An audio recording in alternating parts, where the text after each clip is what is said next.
Mark, you're not that far from us. We want to drive to your house and hit you with a hammer. I got the message. How many people are buying your product to acquire, and how many are buying to retain? I think right now it's mostly retained. Okay. I think the category of acquisition, as we start to define newer opportunities like rolling out Activate Deck and 57 hats, those are acquisition plays. I think that's where the business is. Yeah, I disagree completely. Did you get most of the acquisition clients as a result of retention? Yeah. It'd be nice. He's a driven member. You're making my argument for me. Our retention clients stay a lot longer. Most of our clients are retention clients. Our acquisition clients were born out of our retention clients. But let's move to acquisition. But I think we want to... Welcome back to the Trainwreck Podcast. This is our special episode of Fuck Your Business with Emma Rainville, the immovable object of tight boots, and Perry Belcher, the unstoppable force of incredible good looks and charm, here with another episode with our friend Mark Stern, who doesn't have a fucked business. He has some things in his business he'd like to do. Everybody. But Everybody has something they would love someone else's eyes. And if you want to be on an episode of Unfuck Your Business, there's a place. Trainwreckshow.com. Hit contact us. Let us know you want. You can be a guest on the show, perhaps. Maybe. We'll see if Emma likes you, and Emma doesn't like anybody. So I like a lot of people. Yeah. A lot of people. So Mark, how you doing, buddy? I like Mark. Me and Mark are buddies. Well, they're all to be here, so it's good seeing the two of you. That's good. It's that whole Jewish thing, right? Right. I only like Jews. That makes total sense. That's the whole thing. It's the whole thing. All right. So, Mark, what's your fuck spot? You got something Can you tell everybody really quickly, because we know what your business is, but nobody else can. Yeah. Just in like 2 or 3 sentences, what's your business? What's your name? What's your business? And then what's the thing that you want us to spend our time on today? Yeah. I mean, there's so many different angles, but I'm Mark Stern here in Austin, Texas. My business is Custom Box Agency. We're really in the business of optimizing customer journey, whether it's the customer's acquisition journey, how you get customers, how you deliver your products and services, or retention, how to extend lifetime value. And what we're known for is building these physical box experiences around your brand. So a lot of people have a strong digital footprint. How do we bring the kinesthetic to help get your customers results faster? And we have all different ways to do that inside your business. Awesome. That's great. Tell us what I got a note. I wish I had a notebook. I should have taken my notebook with me. I'll think about this for a minute. Remind me in a minute to ask you about oddball calls that you get, because I want to remember to do that. But tell us why are you on today? Because you're a pretty shit together guy. You kind of got a good business. From a process standpoint, it's pretty good. The challenge that we're facing with Custom Box Agency is we've been growing this whole business via word of mouth. When you hold one of our boxes in your hand, people get it and get the value of what it is we're doing. But we're in a blue ocean. And the challenge of that is we have to educate people. If I go to you and say, hey, Perry, we need to build a box experience for you, that'll change your business. It means nothing to you. If you hold it, you totally get the power of it and what it can do in your business. So a lot of what we're doing is I think I'm really struggling with the messaging positioning as we start to really go to a broader market. And so I'm just trying to figure out what's an easier way to do it. And I know one thing we've talked about in the past is maybe the name Custom Box Agency is too limiting to the value that we really deliver to our customers. Yeah, I get it. So you get customers now by business networking primarily, right? Yeah, going to masterminds or other people receiving our boxes, that's typically how we get customers. But these boxes are really amazing. So they're filled with gifts and usable tools and things like that. These are sent out a lot of times as differentiators on in the lead process, and then also onboarding, and I'm sure other uses, but definitely used in an onboarding portion of an experience, correct? Correct. There's all different angles. We've used it to acquire customers. So like getting something in their hands and giving them some value that's like a quick win to nurture them. That could be like a 30-minute experience, all the way to you just join my program and I'm sending you a box that maps out the journey you're about to go on working with me. We love to define the customer journey and we love to gamify it, incentivize behavior. I've seen them with game boards and all that. Yeah. The tools they need. Dan Kennedy kind of originally back 100 years ago really advocated for what he calls shock and awe boxes. When you had a high value lead, you could send that lead a box in the mail. And I'm a big believer in direct mail front ends. We do laminated sheets. You've seen ours before. Poorly executed compared to what you would do. But still, just for somebody getting something in the mail today because of something they did online, automatically elevates you a lot, right? In the in their mindset. Don't you agree? Totally. Open rates when people receive our packages, almost everyone opens them versus an email that people could easily overload. So that's really the power of it, is I can get in your hands. And do you have data on the contact rate, show up rate, conversion rate of the people who received the box versus what those companies' rates were prior?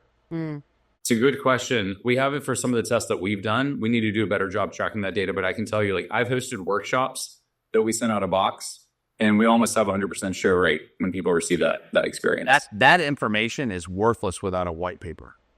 Yeah. So like, if you're going to go into other markets, right? And we should talk about what markets you want to be in or why you think you want to be in those markets.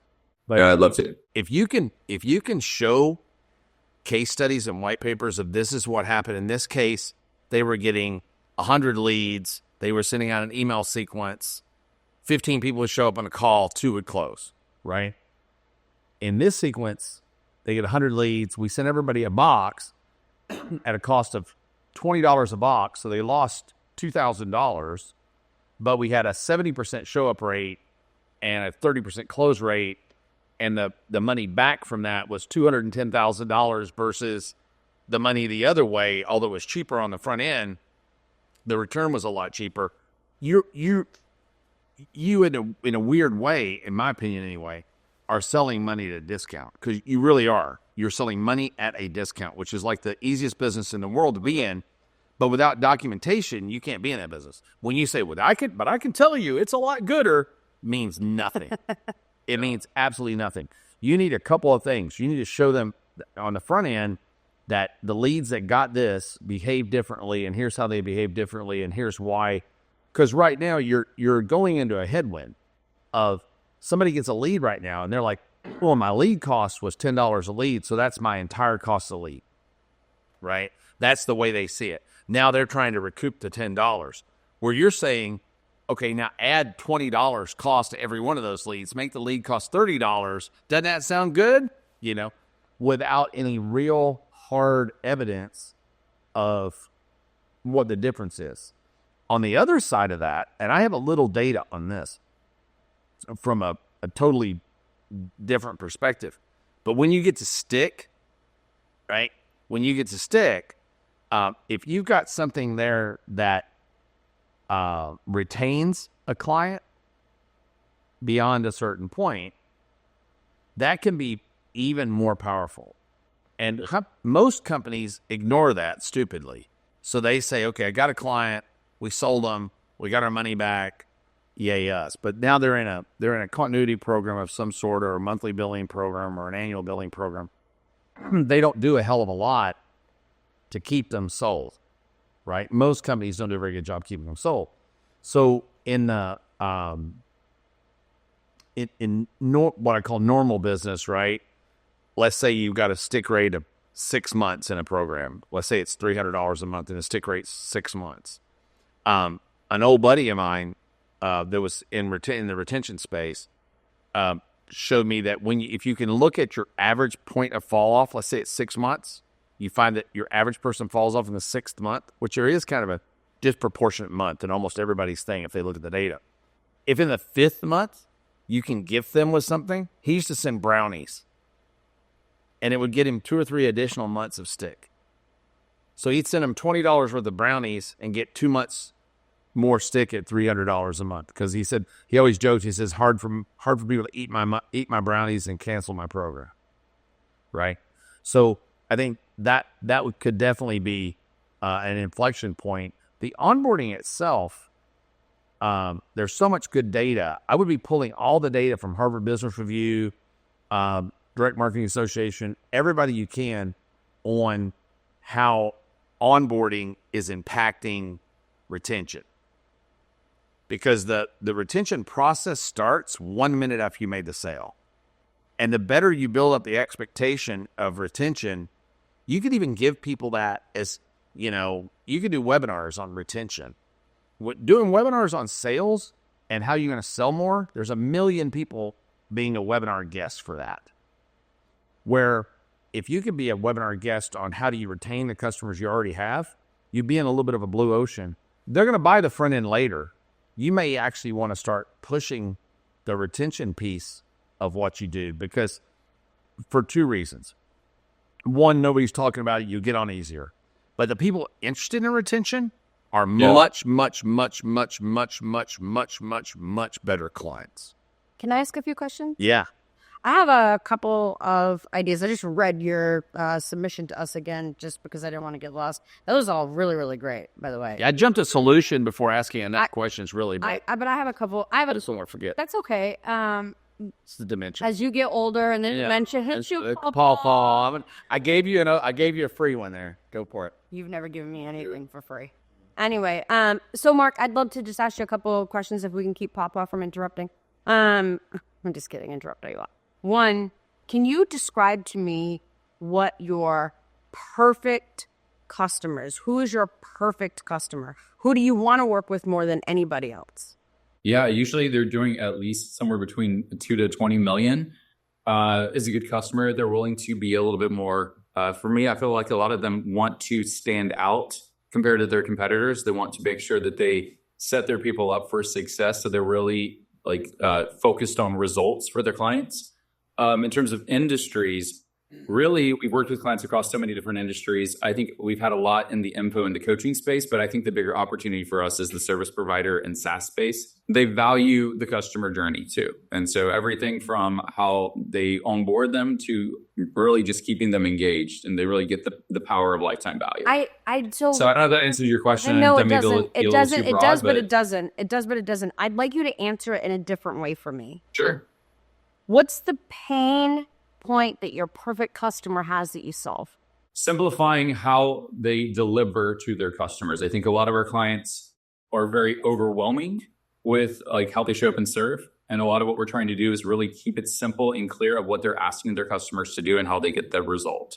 A lot of them don't have a clear pathway to the outcome. They sell the outcome, they don't know how to deliver. We can help them deliver. We're exceptional at that process.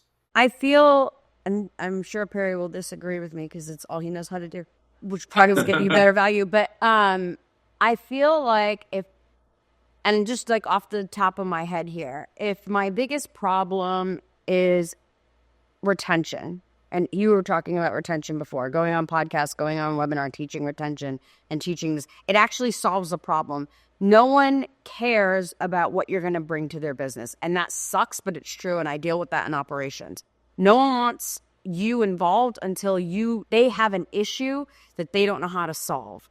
So if you really want to scale this, I think that you need to speak messaging to solving a pain point, not accentuating a business.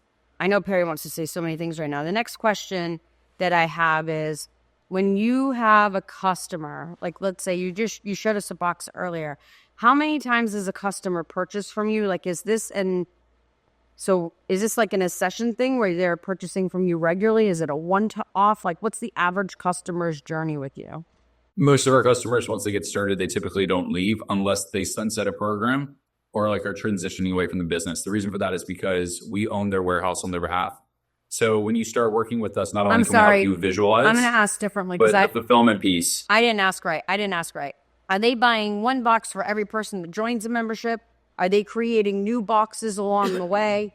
Are they just buying the one product from you that just keeps getting repeated? What does that look like? I'm sorry. Yeah. I didn't ask. It's typically they do a whole series of boxes with us or different types of physical products. So they may start with a delivery product, and then they're I want to do this for retention or this on the acquisition side as well. And so there's no shortage of things that we can do, but they typically don't just do one. Some may do one just to see if it's a good fit for them, but they're already thinking about what's the next box I want to build out or what's the next experience we want to build. It's very common that we do multiple per client. I have a few operational pieces of advice for you, but I know that he's itching and he probably has a lot of great marketing things to say. So my questions are a couple questions. So she asked a question I don't think you really still completely answered. I don't think he knows the answer. Yeah. That's why. Yeah, I agree. Who is the customer? He doesn't know. And do they have a pain point? Are you selling? You're not really selling a pain point necessarily. You are, but you're not. You're kind of selling acceleration. So you sort of have a client, I'm guessing, on average. They're not coming to you thinking, hey, we're thinking about starting this thing. Here's a bunch of money, build me a box. I think most people already have a business. They're trying, like you said, to differentiate. So their pain point is they feel like an also ran, right? Or how many of the people, what percentage goes between acquisition and retention? Like if you look at 100% of your business, how many people are buying your product to acquire and how many are buying to retain? I think right now it's mostly retain. Okay. I think the category of acquisition, as we start to define newer opportunities like rolling out Activate Deck and 57 hats, those are acquisition plays. I think we're going to start to see, I think that's where the business is. I disagree. I think that's a huge opportunity. I disagree completely. completely. Yeah, I disagree completely. I think when you're in acquisition, you're competing again. You're in a very muddy field.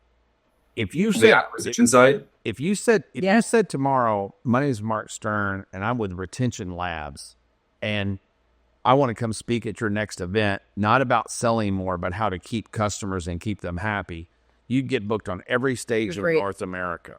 A. B, you're going to only attract really freaking good clients. Right. Who are, I'm guessing the few acquisition clients, tell me if I'm wrong, as I've not asked you this in advance.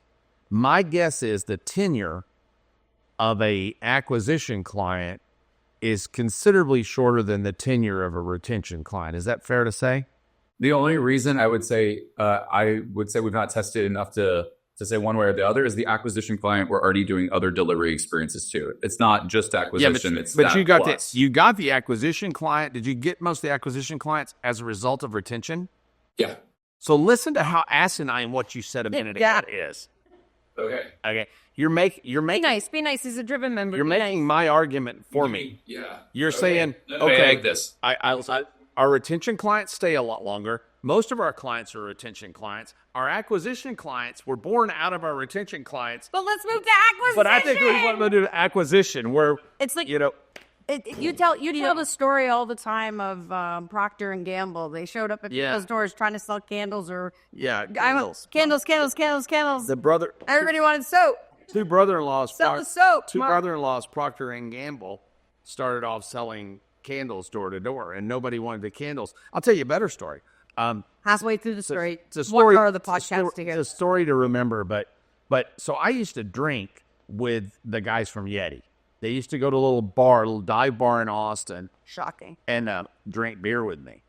And one of the brothers and the guy who ran the thing for him that owned a small portion of it, who's now probably worth $9 bajillion. But so the guys that own YETI, these two guys, the two brothers that own YETI, their dad. You know anything about their story? It's a really good story. I actually don't. You're from Austin. Everybody from Austin knows YETI. So their dad. I don't know the story. Their dad's a chemical guy. Yep. So they made the fiberglass flexible gel coat that paints the outside of almost every fishing rod in America. Because it was a flexible gel coat, he had a special formula for it. So he sold all the fishing rod manufacturers. They all coated their fishing rods with his stuff. So these kids grew up in the fishing industry, going to fishing trade shows, fishing this, fishing that, fishing tournaments, fishing everything. He used to drag his kids to all these shows. So they both go to college. They get out of college, and brilliant as college students usually are, they get out and decide they're going to design the ultimate aluminum flat-bottom fishing boat. It was going to be the YETI boat, and they would make sure that it was distinguishable because in the front of the boat, there was a cooler that mounted to the front of the boat that said YETI, Y-E-T-I. You would see it coming down the lake. So they went out proceeded to try to sell a $30,000 flat-bottom metal fishing boat. If you know anything about fishing boats, that's the first fishing boat you buy, not the last one. Nobody wants an aluminum fishing boat. They spent a ton of money to build these fishing boats. To wit, no one bought one. No, I mean, practically nobody. I don't know if they ever even sold a fishing boat. So they would go to all the fishing shows, and for 2 years, people would walk up to the fishing boat and say, how much are those coolers? Yeah. And they'd say, we don't sell the coolers. We sell this amazing flat-bottomed aluminum fishing boat. To which people walked away, right? So finally, when the dad said, okay, I'm pulling the plug, no more money, this thing sucks, you guys lost. They had 300 of these coolers pre-made coated in their dad's fiberglass, super hard, super flexible fiberglass coating that were all handmade by some guy literally here in Austin, right? They go to the next show and somebody says, how much is the cooler? And they said, I don't know. They paid a ridiculous amount of money for these coolers. And I don't know, $400. Well, there was no such thing as a $400 cooler then. The most expensive cooler you could buy. You could buy a $400 cooler. It went on a boat, bolted in. There was Bolted in. practically no such thing. You couldn't carry it around. They sold out. They sold out all the coolers within a matter of 2 shows. And then finally one of them one day went, hey, I got an idea. Maybe we should sell coolers, right? That's you right now. That's you right now. Right? And the funny is, for our business, like boxes was not the business. Boxes was a supplement to another business. And everyone kept on saying, but what about these boxes? Like, how are you doing these boxes? And I kept on saying, but the business, this other business. Bart, you're not that far from us. We want to drive to your house and hit you with a hammer. Yeah, well, that's why I went on in the head a lot of times. I got the message. Yeah, so you've got, I was saying it's really I only have 3 Perry Belcher original sayings, and this was my favorite. Are you selling what you sell? Are you selling what you want to sell, or are you selling what they want to buy? The market is screaming at you. Yeah. What they want to buy. At the beginning of this call, we're pivoting away from those dumbasses. We're doing this. But I can't scale. Yeah, but you're gonna see that you'll get acquisition customers when they drink the Kool-Aid that are the boxes. You're gonna get acquisition customers. Now, more importantly, you're talking about the pond you fish in. I see it as an alligator. I don't call it a pond. I call it a scummy swamp. It's the Everglades. Yeah. Coaches, consultants a little different. Advisors a little different. Coaches, as we sit here, advisors, whatever, consultants. But yeah, the pool is tough. I wouldn't want me as a customer. I wouldn't want me as a customer. Frankly, I don't want me as. I would never want to be attached to any organization that would have me as a member. I wouldn't want me as a customer. The other, I call them IRL businesses and real life businesses are much more, much better customers. The SaaS business should be particularly important to you. And I'm going to give you a FISU, okay? Wait, save that for the end.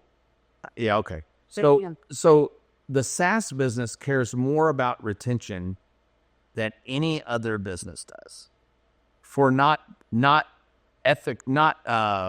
moral or ethical reasons, for purely monetary reasons. Right. Because if the stick rate of the client is not high enough, it grossly inversely affects the valuation, exit value of that business. And every SaaS owner ever, that's their goal, is to exit. They all know that, and they know that their number one tie to a large exit is retention. So when you're looking at all the markets you could serve, I would be at every SaaS developers conference I could be at. You should show at South by Southwest. You should show anywhere that SaaS marketing people are at, particularly. Are you friends with Dan Martell? Do you know Dan? So I know Dan. We were, but that's exactly what's coming top of mind, who I should be building a strong relationship with. Yeah, but kind of. But his people aren't funded well. You need to be working more with funded. Dan Martell, don't come at us for that. Funded SaaS. Well, I mean, Dan. He's going to come at us for that. Now, Dan's a great guy. And Dan has some funded people, right? But Dan kind of preaches bootstrapping. And that bootstrap SaaS may or may not have the money to pay for what you're doing. He may teach them. Now, I don't know what Dan teaches people exactly. I know Dan to be a brilliant guy, and he's made a lot of money in the SaaS space. So I'm not saying anything bad about Dan. I'm just saying I think his audience, he fishes in the pond of more bootstrappers than he does funded. If you look at EO, EO, where there's EO in California, particularly a lot of SaaS that's funded. Austin, you got a lot of, and I'm going to give you my FISU at the end. I think is going to be really good for you. But I'd be really concentrating. I would probably concentrate at least 50% of my effort today on the SaaS market. And I'd also concentrated on pharma, because pharma's trying to get attention of physicians, nurses, people that emails aren't getting to. This is why they send people out to doctors' offices. But yeah, for sure. Yeah. If you've got They pay reps a lot of money to visit doctors' offices all day long. And their budgets are actually astronomical on what they can give doctors as gifts for writing their prescriptions. And remaining top of mind. Right. If you've got if a doctor walks in and they all have recorders, even though the times have changed so much, they still all have recorders that go into someone to dictate and type all that at the end of the day. They all have prescription pads. The prescription pads have these little wallets that Big Pharma will put their logos on. They all have pens and computers and mouse pads and calendars, and they could send these doctors a ton of stuff with their people very easily. I agree with Perry. It was one of my things for him, actually. Yeah, they're going to be the pharmaceutical company reps. The industries that are growing that have long-term value. Yeah. Pharma and healthcare that you can really scale. Yeah, you can really tear up. Pharma, healthcare, SaaS that really care about that retention and how much are they writing in prescriptions, and getting those docs to write prescriptions is one of their biggest metrics. And even pharmacies don't matter as much, but matter a little bit, right? But I think that so many people that come up in this space like you have, what is the core business that the box thing was grown out of?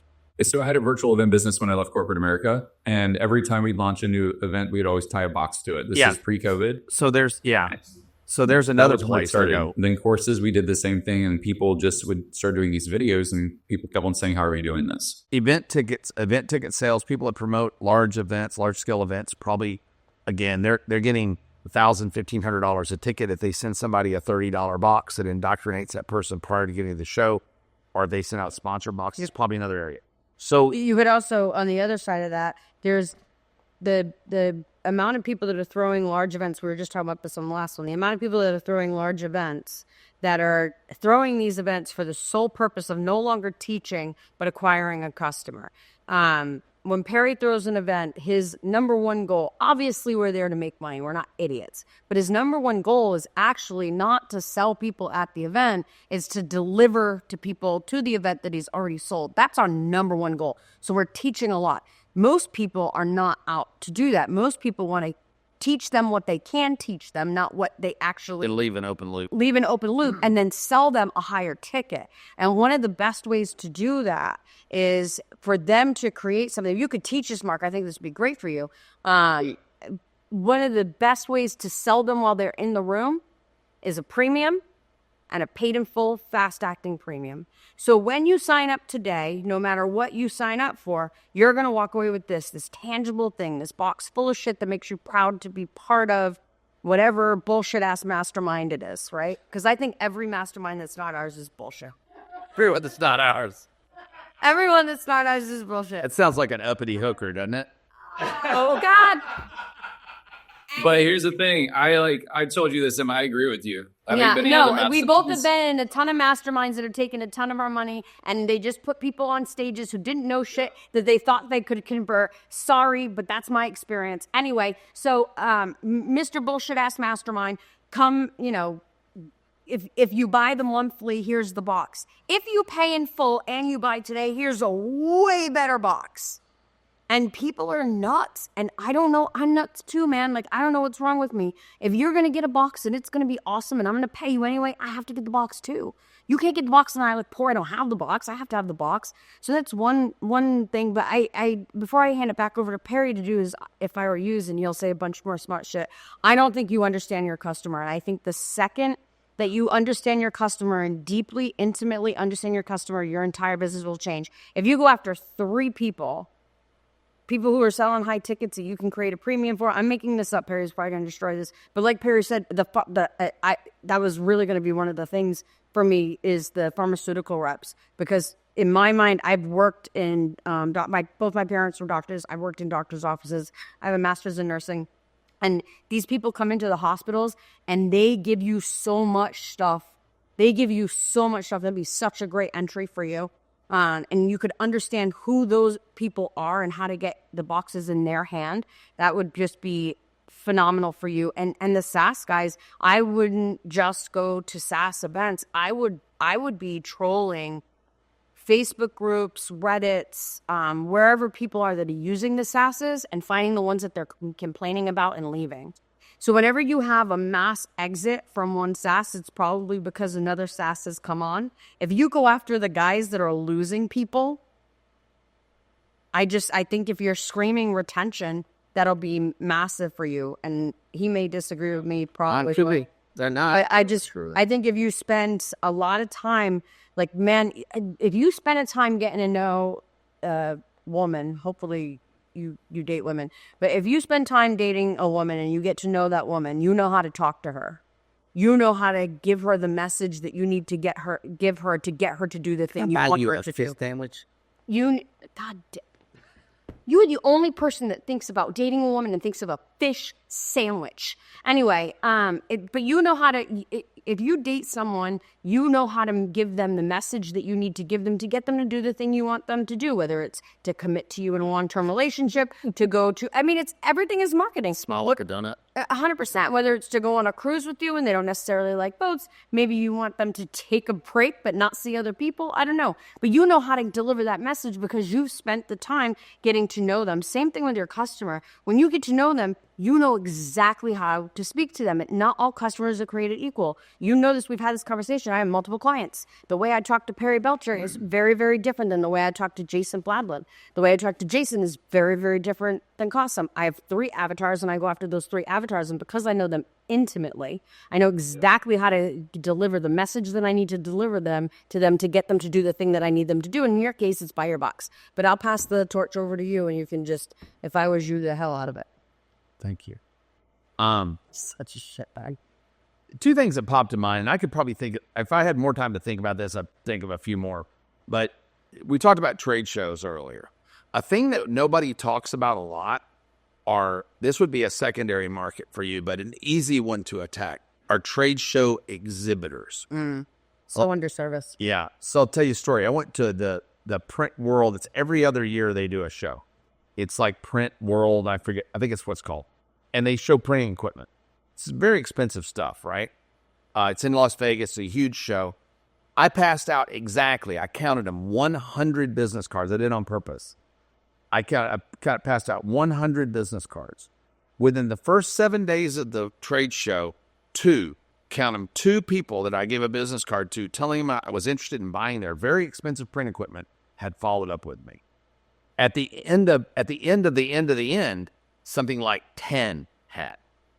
So 90% of the people, and these booths in this trade shows, these are 4 and 5 and 6 trunk booths that cost $10,000 a booth, $60,000, $70,000, $80,000 with a $200,000 build out, staffing, flights, etc. They spent $300,000, and they're not following up with the clients because they go back with a shoebox full of leads. Jimmy gets back on Monday. He makes 4 phone calls, and somebody comes and says, "Hey, you want to go grab lunch?" He says, "Yeah." He shoves a shoebox of leads underneath the desk. And they find them 5 years later when they move offices, right? They just don't follow up. So what you might find there, this leads into something else. You might find that you need some entry-level programs of follow-up, lumpy mail style. There was an old company called Lumpy Mail. They got bought by somebody who then changed their name and destroyed their website, and it's horrible. But where you could start a program of sending people... lumpy mail just means something other than a flat piece of mail, right? Sending them something that's unique, that's not necessarily a box, that they don't have to custom design. They had 10 or 12 or 20 pre-done programs. Like there was a bank bag you can mail somebody, that you mailed them a zippered bank bag, or you mailed them a box with a trash can. And these were pre-built programs that you could use, that somebody could get into without spending the design costs. I know, because I'm going to talk about that in a second too. The design cost of the box, or they could put their toe in the water to get started with you. I saw a flat mailer that you did the other day. You gave me when we were together. That was for 57 hats. You know, things like that people could start with you without having to jump off the end of the pier, right? But this SaaS market, none of this stuff's going to work, I don't think, unless you can give me the math. Retention is sexy as shit when you math it. If you don't math it, people don't get it. People are like, I need to sell more, I need to sell more, I need to sell more.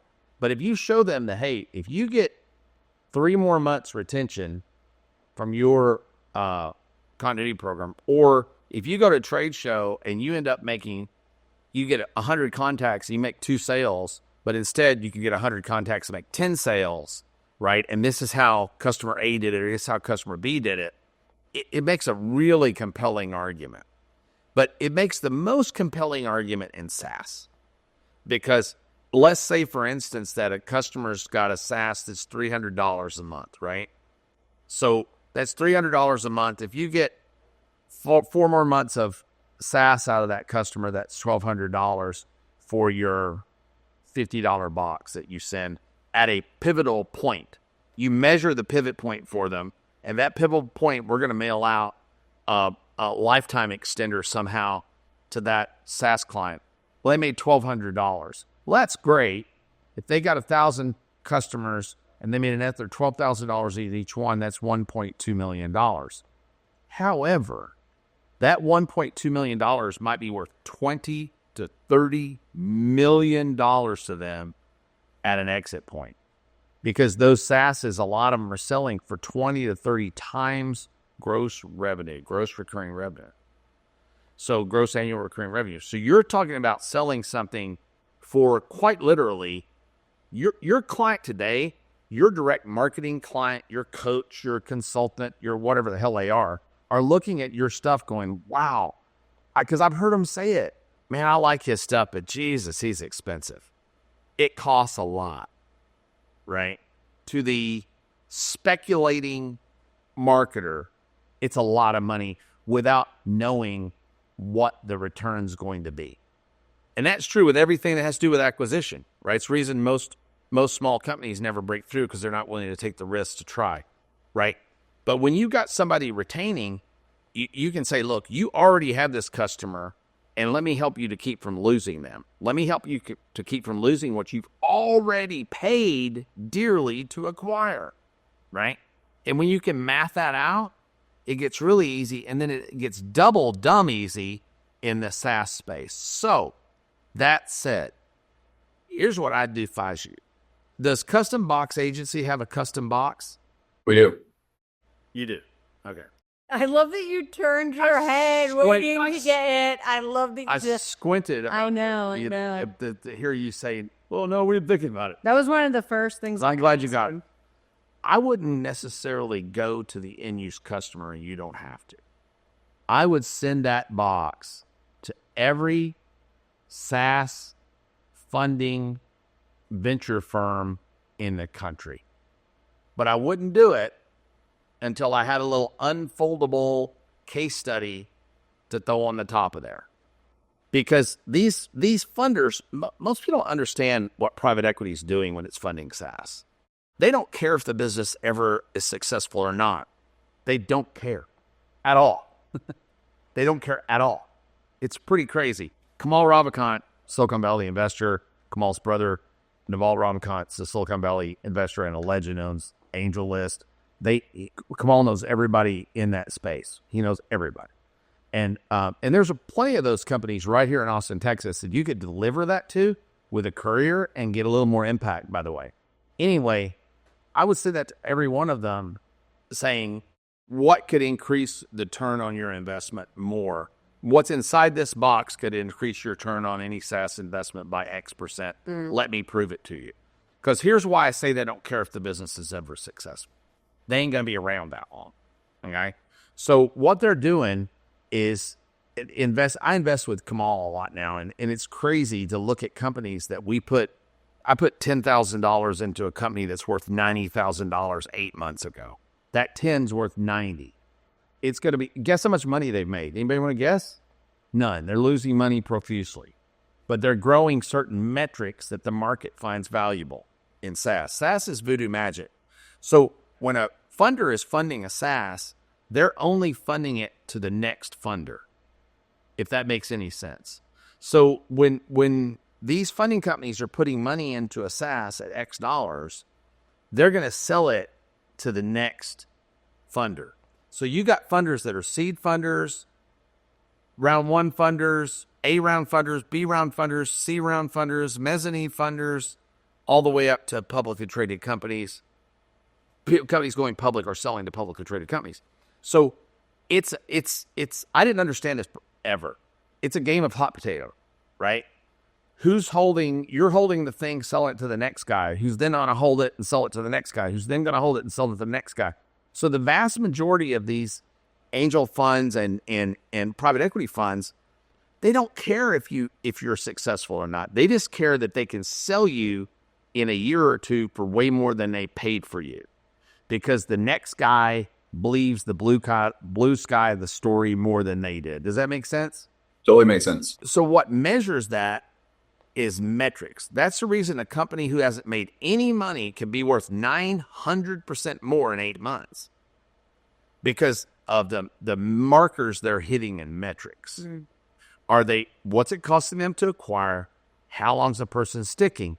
And that's all they care about, because as a marketer, we think about it completely different. If you went out with your offer, Mark, and said, okay, I'm going to spend $100 a customer to acquire a customer, and that customer returned you $30 within the first 90 days, you would probably call that experiment a fail.